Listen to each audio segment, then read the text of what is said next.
हज़रत उमर की हिजरत। हज़रत इब्न अब्बास से रवायत है कि जब हज़रत उमर फारूक इस्लाम लाए तो हज़रत जिब्राइल नाजिल हुए और अर्ज़ किया, या रसूल अल्लाह, अहल आसमान भी हज़रत उमर के इस्लाम लाने की वजह से खुश हो गए। जब हज़रत उमर इस्लाम लाए तो मुशरिकीन ने कहा कि मुसलमानों ने आज हमसे 12 साल का बदला ले लिया। हज़रत अब्दुल्ला बिन मसूद फरमाते हैं कि जब से हज़रत उमर इस्लाम लाए हम इज़्ज़तदार हो गए। हज़रत उमर का इस्लाम लाना इस्लाम की फतह थी। आपकी हिजरत नुसरत थी और आपकी इमामत रहमत थी। तब मुसलमानों में इतनी ताकत नहीं थी कि सब बैत अल्लाह में नमाज पढ़ सके, लेकिन हज़रत उमर इस्लाम ले आए तो अपने मुशरिकीन से इतनी लड़ाई की कि उन्होंने सब मुसलमानों का पीछा छोड़ दिया और सब बैत अल्लाह में नमाज पढ़ने लगे। हज़रत हुज़ैफा से रवायत है कि जब से हज़रत उमर इस्लाम लाए तब से इस्लाम की हालत ऐसी हो गई जैसे एक सेहतमंद आदमी होता है और उसके हर कदम पर तरक्की होती है, और जब से शहीद हुए इस्लाम के उरूज में कमी आ गई और हर कदम पीछे ही को पड़ने लगे। हज़रत अली से रवायत है कि हम सिवाय उम्र के एक शख्स का भी नहीं बता सकते कि किसी ने ज़ाहिरी हिजरत की हो। हाँ, अलबत्ता जिस वक्त हज़रत उमर ने हिजरत का इरादा फरमाया तो अपने अपनी तलवार हाइल की और अपने कंधे पर कमान लटकाई, हाथ में तरकश से चंद तीर अलहदा रखे और बैत अल्लाह में तशरीफ लाए। वहां अशराफ कुरैश भी बैठे हुए थे। अपने 7 मर्तबा तवाफ किया और मकाम इब्राहिम के मुकाबिल 2 रकतें पढ़े। फिर अपने अशराफ कुरैश के हलकों में जाकर अलहदा कहा, तुम्हारे चेहरे सियाह हूं। जो शख्स अपनी माँ को बेफर्जंद और बेटे को यतीम करे, बीवी को बेवा करने का इरादा रखता हो, वो जंगल के इस तरफ आकर मुझसे मुकाबला कर ले, मगर किसी की ताब न थी कि आपका पीछा करता।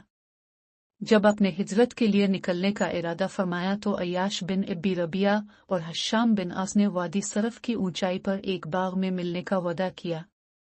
अब सब ने आपस में यह तय किया कि जो सुबह वहां ना पहुंचे गोया वो गिरफ्तार हो गया है, इसलिए दूसरे दोनों साथियों को चाहिए कि वो आगे बढ़ जाएं।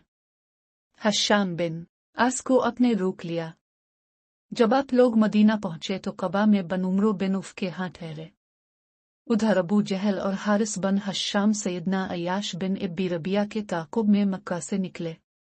अय्याश बिन इब्बी रबिया उनके चचाजाद और माँ की तरफ से उनके भाई थे। वो दोनों आपके पास मदीना पहुंचे तो इन दोनों ने अय्याश बिन इब्बी रबिया से बात की और कहा, तेरी माँ ने नज़र मानी है कि वो इस वक्त तक सर में कंघी नहीं करेगी और ना साए में बैठेगी जब तक कि तुझे देख ना ले। उनकी बातें सुनकर अय्याश का दिल माँ के लिए भर आया। आपने उनसे कहा, अल्लाह की कसम, ए अय्याश, तेरी कौम का इरादा सिर्फ तुझे तेरे दीन से फेरना है, तुम उनसे बच के रहो। अल्लाह की कसम, जब जुए तेरी माँ को तकलीफ देंगी तो वो खुद ब खुद कंघी करना शुरू कर देगी। जब मक्का की सख्त गर्मी तेरी माँ को बेकरार करेगी तो वो खुद ब खुद साए में आ जाएगी। अय्याश बिन इब्बी रबिया ने कहा, मैं अपनी माँ की कसम पूरी करूंगा और वहां मेरा कुछ माल है, इसे भी ले आऊंगा। सैयदना उमर ने कहा कि अल्लाह की कसम, तुम जानते हो कि मैं कुरैश के मालदार लोगों में से हूं, मेरा आधा माल तुम ले लो मगर वापस ना जाओ। लेकिन उन्होंने आपकी एक बात न मानी और उनके साथ जाने पर मिस्र रहे। जब उनका इसरार बरकरार रहा तो आपने कहा, अब तुमने वापस जाने का इरादा कर ही लिया है तो ये मेरी ऊँटनी ले लो, ये अच्छी नस्ल की फर्मा बरदार ऊँटनी है, इस पर सवार हो जाओ। अगर इन लोगों की तरफ से तुम्हें कोई बदईयत का शक गुजरे तो भाग निकलना। चुनांचे वो ऊँटनी पर सवार होकर इन दोनों के साथ चल पड़े। कुछ रास्ता तय करने के बाद अबू जहल ने कहा, अल्लाह की कसम, मेरी ऊँटनी थक गई है, क्या तुम मुझे अपने पीछे बिठा लोगे? आश ने कहा, जरूर, क्यों नहीं। फिर अय्याश बिन इब्बी रबिया ने अपनी ऊँटनी बिठाई और उन दोनों ने भी अपनी ऊँटनियां बिठाई ताकि अबू जहल इस पर बैठ जाए। जब सब नीचे उतरे तो इन दोनों ने आप पर हमला कर दिया और आपको बांध कर मक्का ले गए।